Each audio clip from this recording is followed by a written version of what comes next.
बुलढाण्यात पुन्हा एकदा शेतकरी आंदोलनाची ठिणगी पडली असून शेतकरी नेते रविकांत तुपकर यांनी राज्य सरकारविरोधात थेट एल्गार पुकारला आहे. राज्य शासनाने जाहीर केलेल्या कर्जमाफीच्या निर्णयाला फसवणूक आणि शेतकऱ्यांची दिशाभूल करणारा निर्णय ठरवत तुपकर आजपासून बुलढाणा येथील आपल्या निवासस्थानासमोर आमरण अन्नत्याग आंदोलनाला बसले आहेत.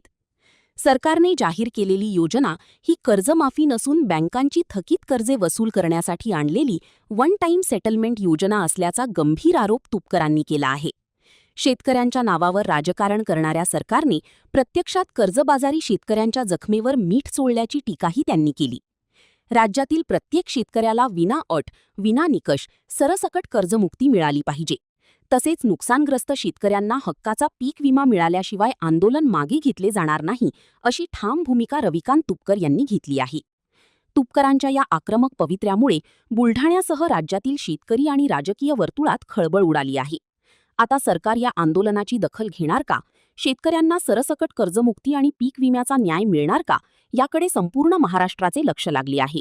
सरसकट कर्जमुक्ती मिळालीच पाहिजे, हक्काचा पीक विमा मिळालाच पाहिजे. अरे कोण म्हणतो देणार नाही, घेतल्याशिवाय राहणार नाही. विना अट विना शर्त कर्जमाफी मिळालीच पाहिजे.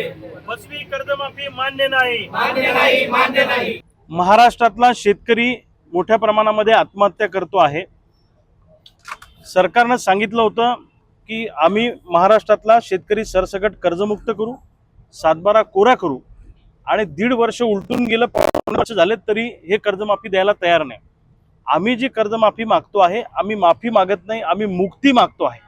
आम्हा शेतकऱ्यांवर झालेलं कर्ज हे सरकारच्या चुकीच्या धोरणामुळे झालेलं आहे. यांनी सोयाबीनला भाव मिळू दिला नाही, यांनी कापसाला भाव मिळू दिला नाही, यांनी कांद्याला उसाला भाव मिळू दिला नाही, यांनी दुधाला भाव मिळू दिला नाही.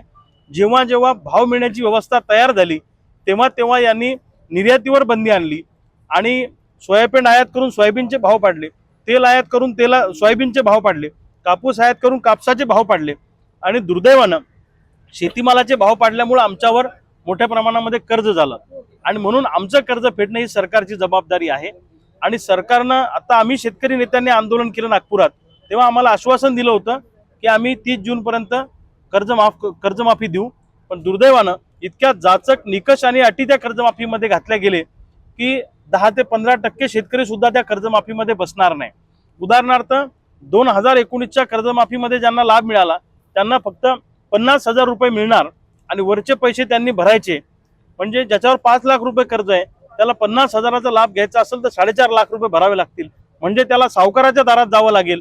म्हणजे एका बाजूला यांच्या कर्जमाफीचा लाभ घेण्यासाठी आम्हाला सावकाराच्या दारात जाऊन कर्जबाजारी व्हावं लागेल, अशी परिस्थिती आहे. म्हणजे पुन्हा एकदा कर्जबाजारी करण्याचं काम सरकार या निमित्तानं करत आहे. आणि ही कर्जमाफी योजना नाही, ही कर्ज वसुली वन टाइम सेटलमेंट योजना आहे. म्हणून आजपासनं मी आज घोषणा करतो महाराष्ट्रासमोर आणि सरकारलाही सांगतो की जोपर्यंत सरसकट कर्जमुक्ती होत नाही, विना अट विना निकष कर्जमुक्ती होत नाही आणि आम्हा शेतकऱ्यांना हक्काचा पीक विमा मिळत नाही, तोपर्यंत मी अन्नाचा एक कणही खाणार नाही.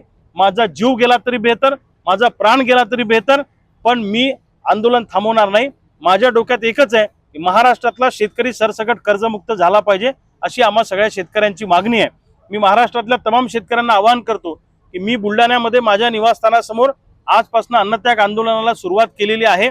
अनेक दिवसापासून आम्ही सगळे कार्यकर्ते रस्त्यावर उतरून आंदोलन करतोय, पण सरकारवर त्याचा परिणाम होत नाही. पण आता जे आंदोलन आजपासून सुरू झालं हे भूतो न भविष्यती अशा पद्धतीचं आंदोलन असणार आहे. एक तर सरकार जाईल, नाही तर आम्ही शेतकरी राहू. या पारची लढाई आता इथून पुढे करायची आहे.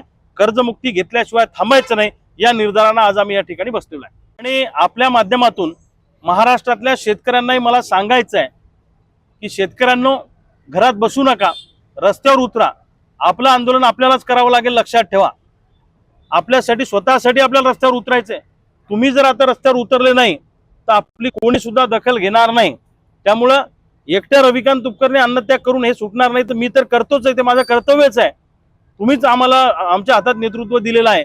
पण गावागावात रस्त्यावर उतरा, निदर्शनं करा, त्या फसव्या GRची होळी करा आणि आजपासून आंदोलनाला महाराष्ट्रभर गावागावात सुरुवात करा. हे आंदोलन कुठल्या पक्षाचं नाही, संघटनेचं नाही, हे शेतकऱ्यांसाठी उभं केलेलं आंदोलन आहे. घामाचं दाम मिळवून घेण्यासाठी. जोपर्यंत आम्हाला आमचा हक्क मिळत नाही संपूर्ण कर्जमुक्ती आणि हक्काचा पीक विमा मिळत नाही तोपर्यंत लढाई थांबणार नाही, लढाई जारी राहील.